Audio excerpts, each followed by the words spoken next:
자, 오늘 말씀 이사야 30장은 우리 어제 이제 30장 1절부터 17절까지 보았던 하나님께서 이스라엘의 백성들을 패역한 자들이라고 책망하시면서 바로의 세력 안에 강하게 하려는 자들은 다 그 시도가 헛되게 돌아갈 것이다 라고 하면서 정말 너희들이 구원을 얻기를 원하면 너희들의 이 헛된 계획, 여기 이제 30장 1절에 보면 계교라고 그러죠. 계교. 아주 간교한 계획을 자꾸 머리를 굴리고 써가지고 뭘 자꾸 만들려고 하지 말고 너희들이 할 것은 15절, 30장 15절이 중요하죠. 좀 조용히 있으라는 겁니다. 조용히 있어라. 잠잠하고 일하실 하나님을 신뢰하고 기다릴 때, 그때 너희들이 진정한 힘을 얻게 될 것이다 라고 말씀해요. 너희들은 기다려라. 기다려라. 그런데 오늘 말씀 18절에 보면 하나님이 기다리신다고 그럽니다. 우리가 기다려야 되는데 하나님도 기다리신다는 겁니다. 그럼 하나님은 무엇을 기다리시느냐? 우리가 막 간교, 잔머리를 쓰고 막 이것도 해보고 저것도 해보고 내가 하는 것 동원하고 인간적인 끈 동원하고 애굽한테 의지하고 막 이것을 내려놓고 온전히 주만 바라볼 때까지 하나님도 기다리신다는 거예요. 그래서 내가 하나님을 기다리는 만큼 하나님도 그런 나를 기다리신다는 겁니다. 그럼 왜 하나님이 이토록 우리가 하나님을 기다릴 때까지, 모든 것을 내려놓고 기다릴 때까지 하나님을 바라보는 것을 보기를 기다리시느냐? 이때에서야 비로소 제대로 된 은혜를 우리가 맛볼 수 있기 때문입니다. 그 전까지는 하나님이 은혜를 주셔도 이게 내 머리로 된 것인 줄 착각을 하는 겁니다. 하나님이 은혜를 주실 때 정말 이게 하나님의 은혜고 하나님이 함께 하시고 하나님이 역사하시는 것을 전적으로 인정하고 감사하고 영광 돌리려면 잠잠하게 있어야 된다는 겁니다. 왜? 잠잠하게 있고 내가 아무것도 안 했을 때 도리어 놀라운 역사와 기적이 일어나는 것을 보고 야, 이거는 내 힘으로 하는 게 아니는구나. 이거는 도저히 사람의 힘으로 할 수 있는 게 아니고 하나님이 역사하시는구나. 요거를 고백하도록 하기 위해서 하나님이 뭐 하시느냐? 우리가 여호와를 기다릴 때까지 기다리신다는 겁니다. 그러니까 참된 은혜가 베풀어질 때 그 은혜를 받고 참된 긍휼이 베풀어질 때 그 긍휼을 받으려면 우리가 해야 될 가장 중요한 건 뭐냐? 하나님을 기다리는 것. 오늘 말씀 18절에 보면 대저 여호와는 정의의 하나님이시다 그러죠. 정의의 하나님이시다. 정의라는 게 뭡니까? 불공평한 것, 불의한 것을 바로잡는 하나님. 그래서 하나님께서 이 모든 것을 바로잡으실 것이고 이렇게 바로잡으실 하나님을 기다리는 자마다 복이 있도다라고 말씀하십니다. 자, 하나님께서는 이전에 먼저 무엇을 바로잡으셨느냐? 이스라엘의 패역함을 바로잡으셨습니다. 그래서 이스라엘의 패역함을 바로잡기 위해서 그들이 의지했던 애굽의 말과 병과가 아무것도 아니라는 헛되이 물거품처럼 헛되게 돌리는 역사를 일으켜주셨죠. 이게 하나님께서 바로잡으시는 역사입니다. 그 다음에 하나님께서 바로잡으실 역사가 또 있는데 그 뭐냐? 애굽을 괴롭혔던 아수르.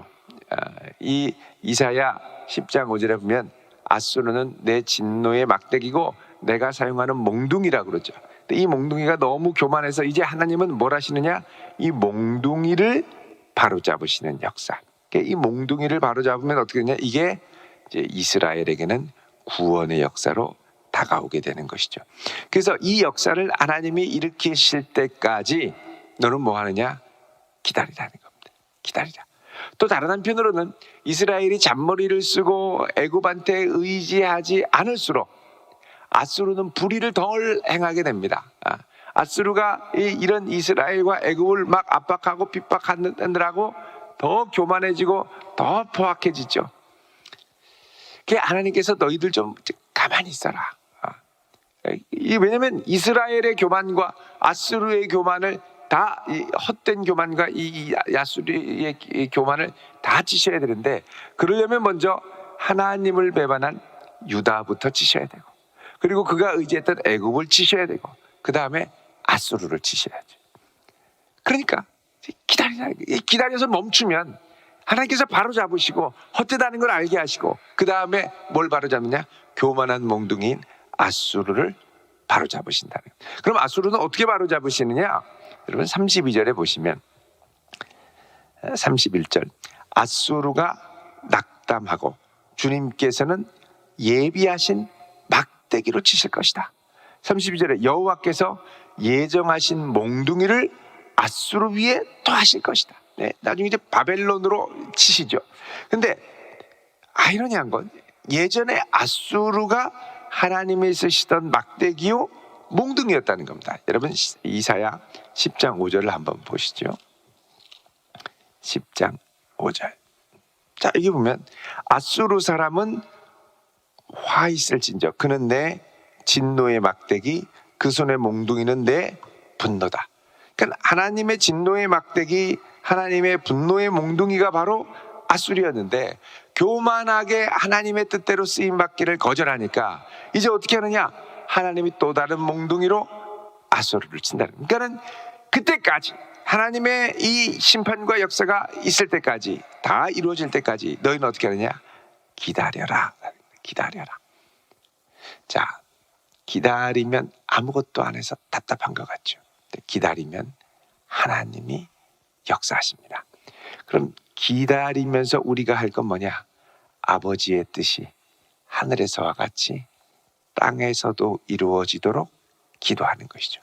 그럼 기다리면서 기도할 때 하나님의 아수르를 아예 지금 막 심판을 막 하신 건 아니지만, 기다리는 백성들에게 나타나는 변화가 있기 시작합니다. 기다리는 백성들이 이 변화를 경험하며 정말 하나님이 살아계시고 하나님이 일하시겠구나라는 걸 아주 깊이 마음에 확신과 믿음을 갖고 나아가게 되죠. 그러면 그 기다리는 기간 동안 하나님이 그의 백성 이스라엘에게 하시는 일은 뭐냐? 첫 번째로는 이들의 기도에 응답하기 시작한다는 겁니다. 자, 19절에 보면 시온에 거주하며 예루살렘에 거주하는 백성아, 너는 다시 통곡하지 아니할 것이라. 그가 내 부르짖는 소리로 말미암아 내게 은혜를 베푸시고 또 그가 들으실 때에 내가 응답하실 것이다. 자, 이제 하나님이 은혜를 베푸시고 이들이 부르짖는 소리를 응답하는 역사가 일어나게 된다는 겁니다. 그래서 이제 회복이 될 때 기도가 열리기 시작합니다. 여러분 기도할 때도 어떨 때 보면은 아주 하늘에 철판을 대고 기도할 때가 있는 것 같죠. 아무리 기도해도 응답도 안 하시는 것 같고 답답하고, 이때 잠잠히 하나님의 역사를 신뢰하고 기다리기 시작하면 기도가 열리면서 내 기도와 내 탄식을 하나님이 들으시는구나, 확신이 오기 시작합니다. 그리고 이제 기도가 뜨거워지기 시작하죠. 그리고 하나님의 역사, 우리 안에 이미 내적으로 역사하기 시작하시는 겁니다. 자, 이렇게 역사를 하나님께서 하시게 되고, 자, 여러분 이 역사가 시편 107편 8절에서 9절을 보면 포로기에서 돌아오는 그의 백성들에게 하시는 하나님의 역사로 기록이 되어 있습니다. 시편 107편 8절 9절 보시면,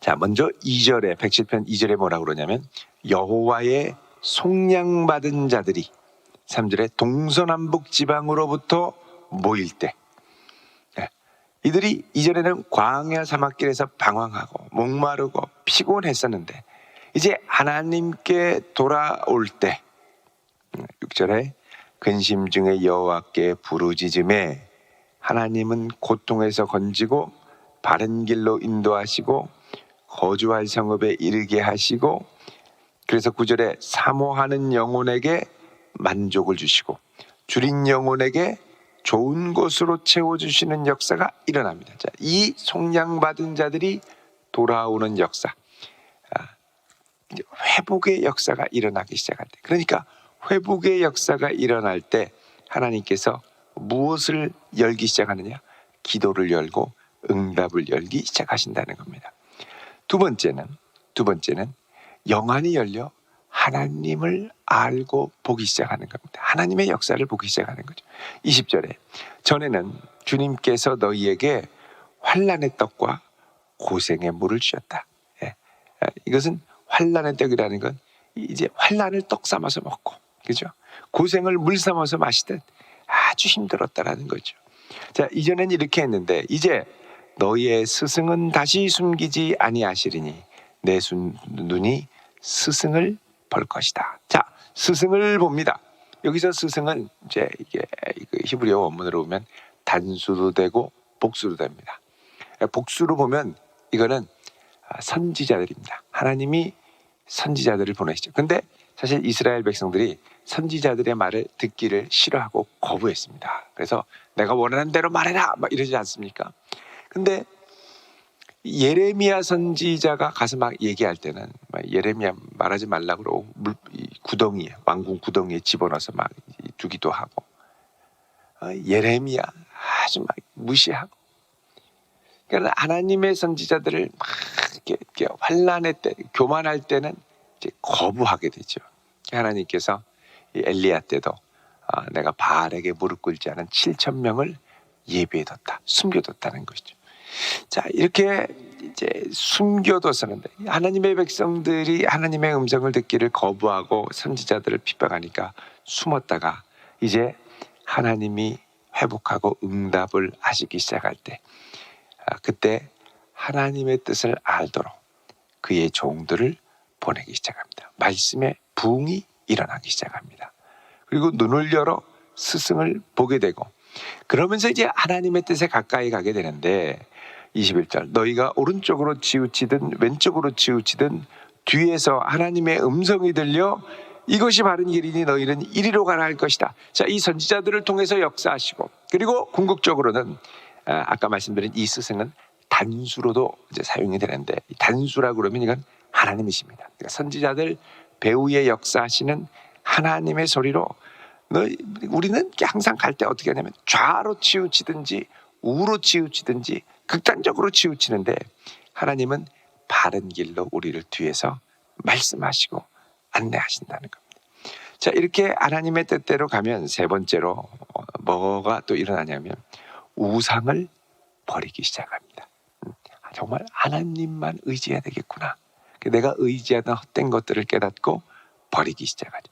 자, 이렇게 버리기 시작하는 역사가 일어나는데 22절에 너희 조각한 우상에 입힌 은과 부어 만든 우상에 올린 금을 더럽게 하여 불건을 넘진 게 함과 같이 던지며 나가라 이렇게 말을 한다는 거예요. 자, 이전에는 조상의 지극정성을 쏟았습니다.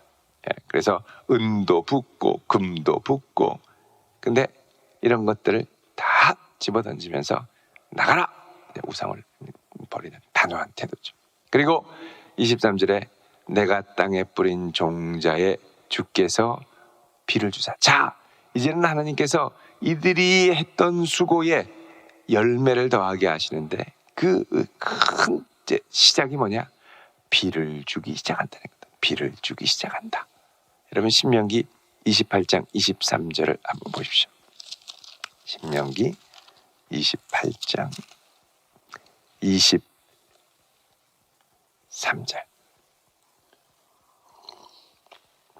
자, 이때는 이스라엘 백성들이 불순종해서 저주를 받아서 이제 일어날 일들에 대해서 말씀을 하는데 23절에 내 머리 위에 하늘은 뭐가 됩니까? 놋이 되고. 여러분 놋은요 반짝반짝 빛납니다. 그런데 위에서 물이 떨어지지 않죠. 막아버리는 겁니다. 그러니까 놋 하늘은 뭐냐? 햇빛은 쨍쨍, 모래알은 반짝, 비는 전혀 오지 않습니다. 놋이 되는, 아주 가뭄이 시작되는 겁니다.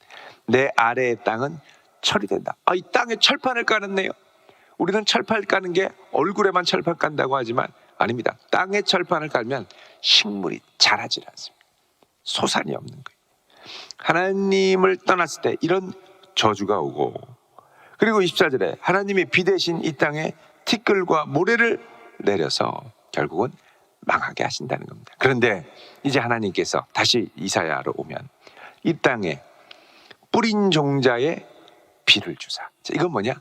내가 한 노력의 열매를 얻게 하신다는 거예요. 여러분, 우리가 열심히 노력해도 열매 없이 끝날 때가 많습니다. 열심히 일했는데 한순간에 다 날아갑니다. 뭐 속아서 날아가고 뭐 다 날아갑니다. 한순간에. 자, 이 날아가는 것을 막고 열매를 맺게 하시는 건 하나님이 이 땅에 비를 주시고 은혜를 내리시는 겁니다. 자, 비를 주시면 어떻게 됩니까? 곡식이 풍성하고 기름지게 되고, 그 다음에 가축이 광활한 목장에서 먹게 되고, 자, 그럼 가축에서 젖이 나오죠. 그리고 이 대추나무 야자 나무 열매도 맺히고, 이 대추야자 이걸 열어보면 이 열매가 얼마나 달달해요. 꿀과 같죠. 그래서 이걸 이제 꿀이라고 했습니다. 그 당시에는 이걸 시럽을 청을 만들어서 이게 뭐냐? 바로 젖과 꿀이 흐르는 역사가 다시 이 땅에 회복이 되는 겁니다. 자, 이렇게 회복이 되고 또 이제 가축도 너무 행복하죠. 진짜 꿀이 젖이 아주 정말 저 상하 목장 저리 가라 할 정도로 너무 맛있는 우유. 여기 밥 가는 소가 뭘 먹냐면요, 낙이랑 키와 쇠스랑으로 까부르고 맛있게 한 먹이를 먹는다. 여러분, 나나주 이번에 보면 맛있게 한 먹이가 뭐라고 되어 있습니까? 소금친 먹이라고 그러죠. 야, 소들이 조미료 쳐서 먹네요. 아주 그냥 소가 횡재를 만났습니다. 조미료를 쳐서 소금 짭짤하게. 고기도 그냥 먹으면 싱거운데 고기에 소금을 쳐야 맛있죠. 이제 소는 육식동물이 아니라 초식동물이니까 풀에 소금 쳐먹는 맛을 알기 시작하는 거예요. 하나님의 은혜로 아주 풍성하게 되는 거죠. 자, 이러면서 26절에 하나님이 백성의 상처를 싸매시고 그들의 맞은 자리를 고치시고 달빛은 햇빛같이 빛나고 햇빛은 7배가 돼서 밝게 될 것이다. 자, 이거를 말라기 4장 2절에 보면 여호와께서 치료하는 광선을 발하신다 이렇게 얘기하죠. 그 광선이 이곳에 발하기 시작합니다. 자, 이런 은혜의 약속으로 회복이 되며 동시에 하나님이 이제 이스라엘의 원래 가치, 언약 백성으로의 가치를 바로잡아서 죄로 망가지고 허물어졌던 이들을 바로잡으시고 낮아졌던 자를 높이시고 이제 교만하고 기고만장하고 하나님을 모르고 막 이랬던 아수르를 심판해서 그들을 다시 낮추시죠. 27절에 보라, 여호와의 이름이 원방에서부터 오고 진노가 불붙듯 하고 연기가 빽빽한 연기가 일어나 듯하고 분노가 찼다. 그러면서 28절에 그 호흡은 마치 창이라여 목에 미치는 하수 같을 것이다. 여러분, 창일에서 목에 미치는 하수같이 떠밀려 갔던 게 누구냐? 이스라엘이었습니다. 8장 7절을 보십시오. 이사야 8장 7절을 보면 하나님께서 그러므로 내가 흉용하고 창일한 큰 하수 곧 아수르 왕과 그 모든 위력으로 그들을 덮을 것이다. 그 모든 골짜기에 차고 언덕에 넘쳐서 유다 목에까지 미칠 것이다. 8절에. 그러니까 이제 예전에는 이 유다가 목까지 차는 홍수에 아주 고생을 했는데 이제는 반대로 하나님께서 누구를? 아수르를 그렇게 만드실 거라는 겁니다.